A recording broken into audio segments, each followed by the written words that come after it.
WBC lightweight champion of. Who does Shakur Stevenson want next? Let me take a step back and assess myself. I can't give you no names right now. I felt bad this performance. I got to go back to the drawing board and work on a lot of things and come back. Several times I put out great performances and then you have one bad night and then everybody act like you're not that guy. They forgot about the Jamel Herring performance. They forgot about me versus Oscar Valdez. Stevenson in control. They forgot about Yoshino. You put a counter-punching southpaw that can also punch in front of me, and I only got one hand.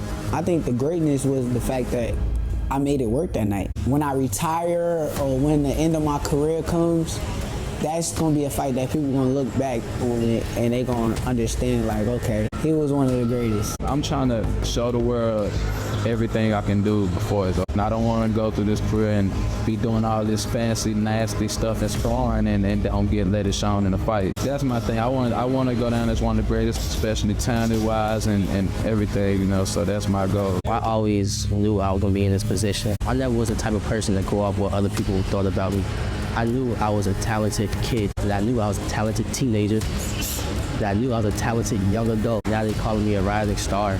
It's great, and I appreciate and I deserve everybody to know me because I've been putting in the work. I decided to stay in Houston because, I just prefer to be around my family this time around. I prefer being at home and just get better with my skills and get better with my craft and not have people around me that's not supposed to be around me. Coming in here just to get loose, stretching it out. I'm doing maybe about 8 rounds a day. So we'll see where we at to know where we need to go. I prefer this because we're away from the distractions and, you know, we're really familiar with the area. And it does us well, man. I think he's more relaxed, more patient being here because this is his home. So I think it works out well for us. Vegas becoming like a place where it's like, it's just too much clout chasing and I kind of got away from what I like to do the most and that's put myself in them environments that keep me humble, that keep me hungry. Being humble is being hungry for me. Like I'm hungry now. Okay, we get a good start, good prep, got plenty of time. He's sharp already and we just getting started. Being around him during camp is probably one of the best things you could get because it pushes you to that next level. Being around him when he's motivated, when he's focused, and when he's getting in the position you need to get, just that pushes you. When I was a kid, I used to want to train with the guys that was older than me. I used to want to train with the guys that was bigger than me. But now you got these kids, they able to train with a 3-division world champion and I'm right on the side of them, pushing them. No break.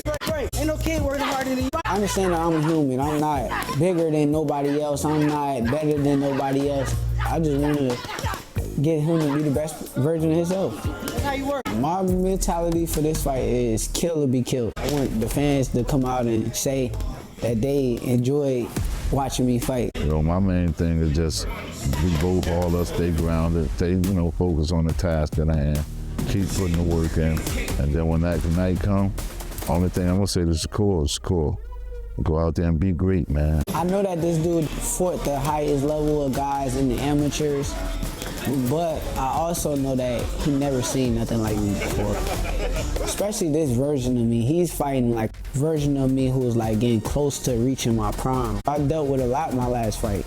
And seeing all the people that go against me, it puts a chip on my shoulder, it puts a battery in my back, and it makes me want to go harder. Now I start pushing harder, I start working harder, I start doing things at a higher level. And I think it's very dangerous to put me in these situations because now I get to show who I really am. Most of my knowledge came from watching old fights.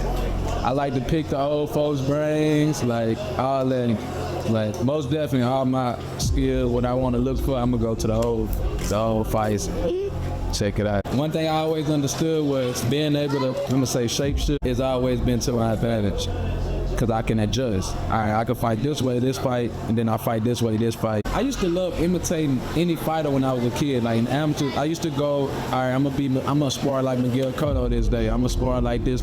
So I ended up being able to pick up several styles along the way. But the way I think about it, I don't ever want somebody to work harder than me. But still, while I'm working hard, I still be in my mind like, dang, this guy might be working harder than me. So, man, I push myself. My coaches, they gotta try to slow me down. Cause if they don't, I'll be here 4 hours, 5 hours, just running off. Shock's kind of letting us slow him down, which is he's never done that before. He won't burn himself out every day. He's gonna have days when he's gonna want to keep going, and that's fine. But with him, every camp since we've been here, it's like he's been wanting more and more and more and more. So it's constant battle of like, Shock, that's enough today. He always feels like he doesn't do enough. Yeah, we ready, man. We ain't even started sparring yet, and it feels good. I know we still in the show every time. Shock time. Man, Contesios, he's dangerous. He's relentless. He's not gonna stop. He's gonna punch with you. You know, he's not scared to take risks. So it's a dangerous guy. With Shock's IQ though, we should be able to annihilate that. He's 100% confident in himself. There's never a doubt. He never has a moment where he doesn't believe he's gonna win. I feel like I'm the future. I feel like the boxing world is missing somebody like me that went through the ups and downs and prevailed, and now world titleist and defending his title. So I think the boxing world missing something like this, a story like this. So I'm excited, man. I think about it and I just want to take advantage of every opportunity that come my way. Now, so I just feel blessed. Starting this camp, I feel like I'm more developed professional. I feel like I'm getting better, feeling more comfortable in the ring. The hard work is just becoming real easy right now. And everything is just starting to feel like clockwork, coming into my body now, getting more mature. And I was just starting to understand the professional sport of boxing, especially when you don't have a fight coming up. Just have to stay in shape, and the importance of staying quiet until it's your time again. Even in the Olympics, I knew I was gonna be an Olympic hopeful. And when I became that, I was still humble. It's like I knew I was gonna be here. And, you know, I always been confident, and I always knew I had to work to get to where I'm at right now. Is this barbecue right here? No, that is like a Chipotle stew. Yeah, I want to try that. And no onions. Thank you. Welcome. You guys have a great one. My opponent, man, he tough, man. My opponent, he a real good fighter, man. He ranked number 6, and he's strong. He's 28-2. He had 28 knockouts. He never been stopped before. He's 25 years young, and he's a fighter that's gonna be like pressure fighting and throwing a lot of punches. It's going down. Keyshawn opening up the main card. Keyshawn versus Miguel. He's getting knocked out. If y'all would see some action, bet on me. So this is actually a real good fight, man. I think it's if not a step up from Pedraza, but on the same level. It's Keyshawn, the former champ, now at 34, against the rising star. Now the right hand comes in against Pedraza, and now he's got him backed up against the ropes, and he's teeing off as Davis has Pedraza off balance. Another big headshot, and this is over. And Keyshawn Davis delivers. Second workout of the day, man. Sparring. This guy got a lot of power, this guy that I'm fighting, and he's never been stopped before. But this guy right here, honestly, I would say he's tailor-made for me. I can say that. Because he's a come-forward fighter.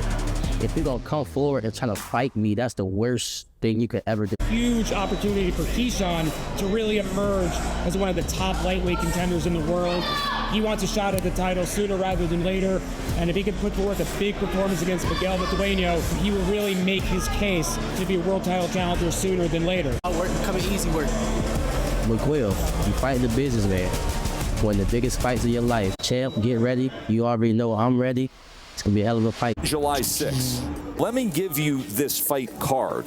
There is Shakur Stevenson in Newark against Artem Hartunian. Of course, Stevenson will be an overwhelming favorite on top. Keyshawn Davis is on the card, one of the finest prospects, now contenders in the sport. And the co-feature is the WBC Super Featherweight Championship fight.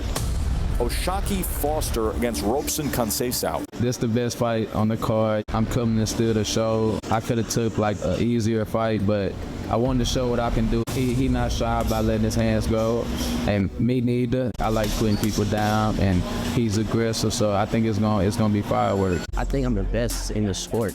Like, of course, you got Canelo, you got Terrence.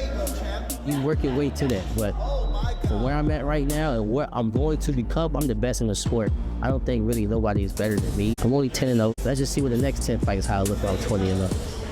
From Brick City, Newark, New Jersey.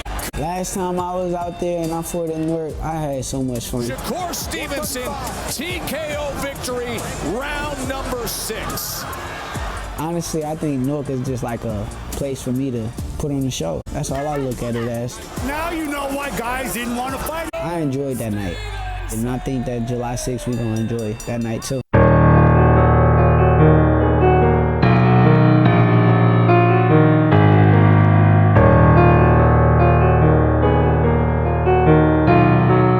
Beats by Terrell.